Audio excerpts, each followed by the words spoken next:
We are Steve and Jill. Together, we've been buying and reselling land since the 90s. Our data-centric approach leaves our buyers asking, how can you sell it so cheap?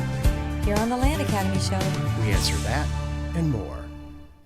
Steve and Jill here. Hello. Welcome to the Land Academy Show, entertaining land investment talk. I'm Stephen Jack Butella. And I'm Jill DeWitt, broadcasting from awesome Scottsdale, Arizona. Today, Jill and I talk about Land Academy membership versus owning a franchise. Couldn't be more different. But it sounds like, well, hey, wait a minute though. But I am, membership, Land Academy to be an investor, right? So it's really kind of about being an investor versus this business.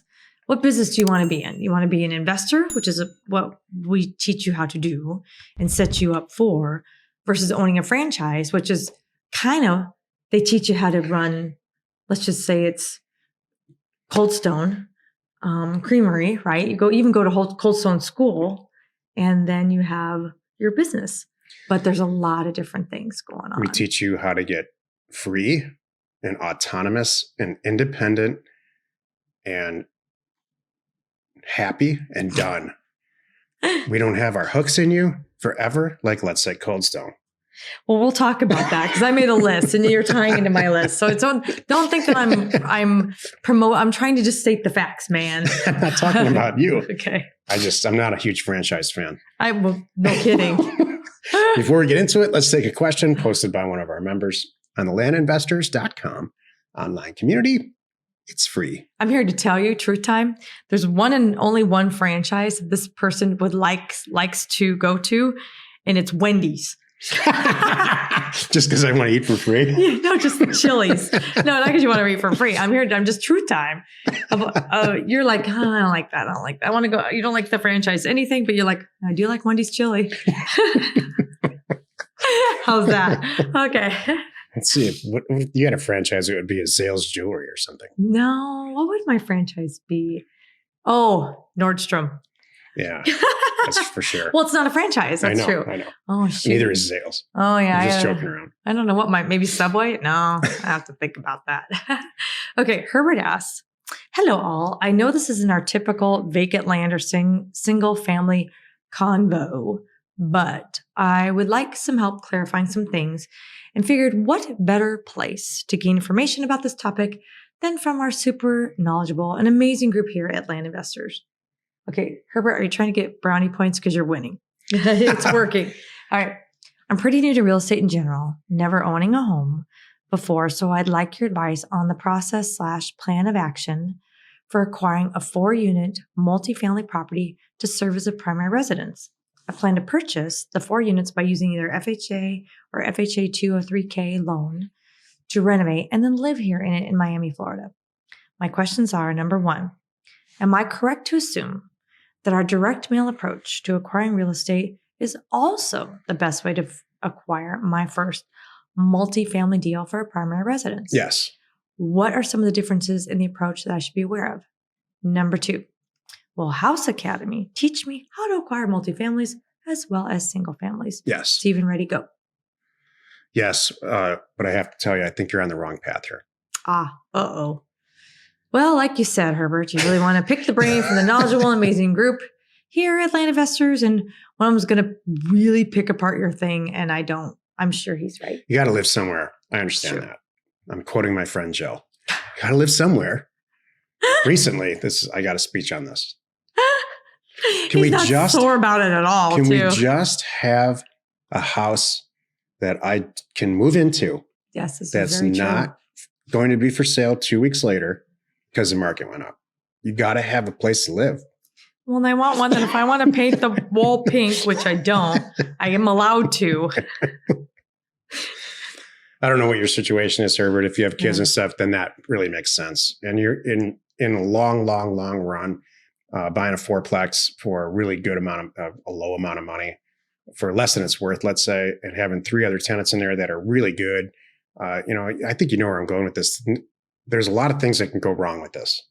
There are not a lot of things that can go wrong with buying a vacant piece of property for 20 or 30% of what it's actually worth in its current state and reselling it. And so, while I applaud this approach, and I think there's very certainly a a point in my life where I wanted to do this too, and I Mhm. heavily went into it. Had I known about direct mail, I would have done it that way. But I never followed through on it. Right. So you're dead on about, yes, this is the best way to buy a fourplex. Absolutely the best way. And the 203K loans process, FHA, is fantastic as long as it qualifies. And be careful before you send out mail, because the FHA qualification for a property and its condition is very specific. You can't buy a fallen down property with an FHA loan. They're going to make the seller do all kinds of stuff. I did this with a primary residence really early in my professional life, and it was a disaster. I've also inadvertently sold property on FHA, not knowing that the real estate agent that was representing me was bringing in FHA type loans, buyers with that. And then they just really, their appraisal process is very different. There's a lot of stuff. So please research it. That shouldn't stop you from sending out the mail. Maybe you just buy a fourplex, send the mail out, buy a fourplex, resell it. So here's what I was going to say. Like, I would say, first of all, I understand where you're going with this, but I'd like you to take this plan all the way to the end, and really think about, do the numbers. We do this in our own world. I want to see the HUD one when I buy it and the HUD one when I sell it. The closing statement. Right. Yeah. And really think about, what am I going to get out of this?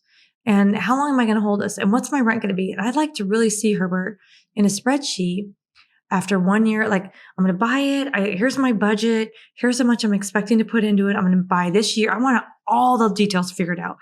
I'm going to go no older than this and no younger than this, because I know the renovations, I can keep them in this range. This is a square footage. I've done all the math. I've figured it out. Price per square footage, what it's going to be. So I know that after I put this money in and I do the renovations and I'm all done in 30 fees. Yeah. FHA is going to have a whole, I don't mean to interrupt you, a whole slew of appraisers Right. and inspectors that are all going to find stuff. You're in a long way from accomplishing this. Right. And you need to account for, we only have 4 units and one's vacant. That's 25% of your revenue. So you need to really kind of think about that. How are you going to handle that? Can you afford to handle that? So all the way to the end, okay. And I really like to see really a 5 and 10 year plan. And we're going to start. It's going to be $1 million. And in 5 years, am I going to have 1.5 or am I going to have 3? I don't think it's going to be 3 realistically. But I want to see. And then because I would really highly encourage you, and this is where I think Stephen's going with this. Now do another plan, another spreadsheet going, all right, if I put this $1 million into properties Land. and I flip them for cash, Yeah. where would I be in 5 years? And by the way, probably have not have to 5 deal million. with FHAs Right. or these inspections or dealing with a tenant that moved out, or they can't pay their thing because they lost their job because of COVID, or, all of the possible crazy scenarios. And just really, no matter what, I want you to go with your eyes wide open and make a really good decision and not be going, shucks, darn, I didn't account for that. Mom's right here. Thanks. Every single thing you just said, Jill. And there's more, which we won't get into. This is a long path. And here's the problem with FHA. Why FHA 203? I'm asking. Well, it's just because you don't have to put any money down. So it's like 3% or 5%. It's a very small amount of money down, which is attractive if you can find the right property. It's also putting you in a position where you're almost immediately over leveraged out of the box. So you're paying interest on 98% of what you're borrowing instead of what you should be doing, is 20 to 25, 75%. So it puts you in a situation where Jill's right. You got to cost cover not only the maintenance and all the stuff. You're going to have mortgage insurance at that loan to value level and on and on and on. So there's a lot of stuff that can go wrong, and it will. And unless you're buying a new building in Miami, which I highly doubt. Right. There's just so much. We have friends that are in this world and are like trying to get out of it, as fast as they can. A very, very close friend. He's also in Land Academy for a reason. Because this was his in LA County, in Los Angeles City. This was his business model for years and years. And it's no longer feasible because the rent laws and the landlord-tenant laws have so dramatically changed in LA County specifically. That's a whole nother thing you can't account for. They could change stuff on you. I think it's Dade County. And then you can't even do the stuff you think you're going to do, So and if they don't want to pay, it's scary. If the tenant, I know in LA County, I'm sure Dade County is different. Right. I think Miami's in Dade County. I hope it's different. I mean, tenants in California in general have 6 months to a year before they are required to leave the premises without paying. Right. And they're It's a taking long advantage time. of it. It's killing our buddy. That's true. It's devaluing true. his whole asset portfolio that he's built for a lot of years. Mm-hmm. So, and will we teach how to do? Yes. So the question is, will House Academy teach me? Sure. You could do House Academy for all kinds of properties. What's different in a nutshell with House Academy is pricing. Mm-hmm. That's really kind of the thing. It's really all about the pricing because it's very different. You don't go in hot like we do with land. You're not going to get stuff like that. And you're dealing with, bigger transactions. There's more involved. Pricing's a lot easier. You have algorithm-based pricing versus kind of how we do it with land, which is a little bit more vague, only because there's so much more information available for houses and for multi-tenant properties and commercial. Exactly. Good question, though. I'm curious, by the way, when was this? Was this put in there recently? Very, very. Okay. Got it. Why do you ask? Was it pre-COVID or post-COVID? Oh, no. I thought, was this an old question that somebody dug up and threw in here for us to answer? This is less than all of it. Then this whole recording session is less than 3 days. Because in my little bubble, I'm not even thinking about this property type. And I'm not picking on you at all, but I'm just saying if it were me, this is not something I would be seeking out, especially one of 400 units. I'm going to buy it, maybe, because I could take the hit if a couple more rent it out. That's fine if I got 400 doors, but 4 doors and one's not paying. Oh, that's huge. You know what? Two aren't paying because one of them, I live there, by the way. That's here's scary. how apartment owners get rich, and here's how they file bankruptcy.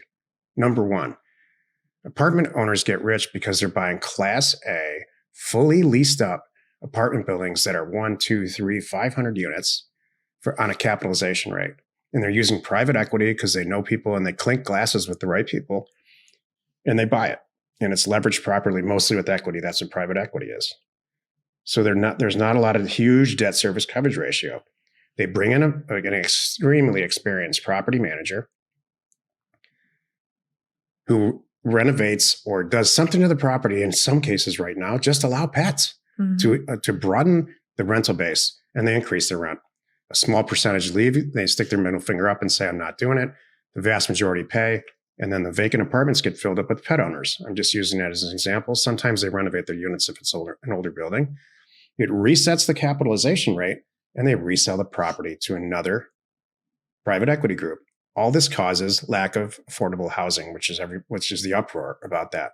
That's how you win in a multi-tenant building.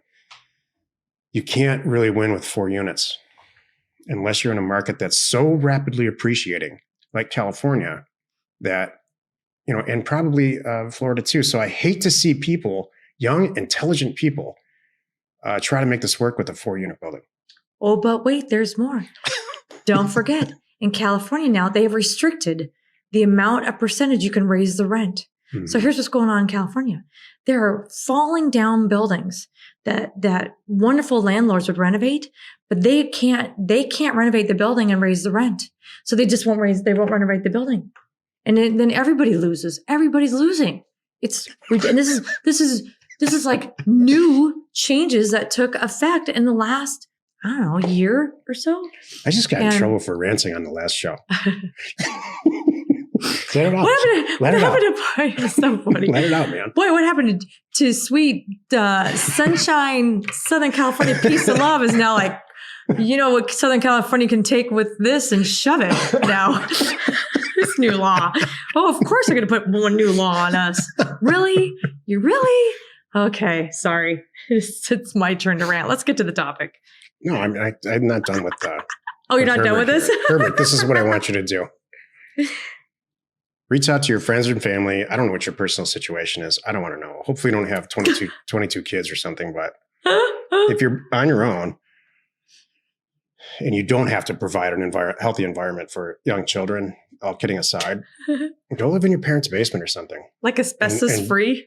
Go live in your parents' garage. I'm really serious about this. There's asbestos. And put a plan together. And it says, I'm not a derelict. I'm an incredibly intelligent entrepreneur I don't care what my friends think. I can always get new friends. And so now you're living for free or for a very small amount of money. So you don't have to have a job, or you can have a job for not a part-time job. Join a group like Land Academy or some other place. Give yourself a year, accumulate a ton of money, and then live your life. Mm-hmm. So this fourplex idea is not new. Mm-hmm. And I get it. I would love to live for free in one unit and with Everybody three paying for awesome my bills. tenants that live next door and high-five me And they every time we see each other. Provide beer all the time. Yeah, free beer in the courtyard. Yeah. One of them's a chef. Everybody looks like hallelujah. Everyone's beautiful. It looks like Melrose Place. Mm-hmm. They're all Hollywood quality people. Oh, yeah. That's awesome. Girls sunbathe topless all the time. I wasn't going to go there. Okay. I did it for you. Okay. Let's move on. Today's topic, Land Academy membership versus owning a franchise. This is why you're listening.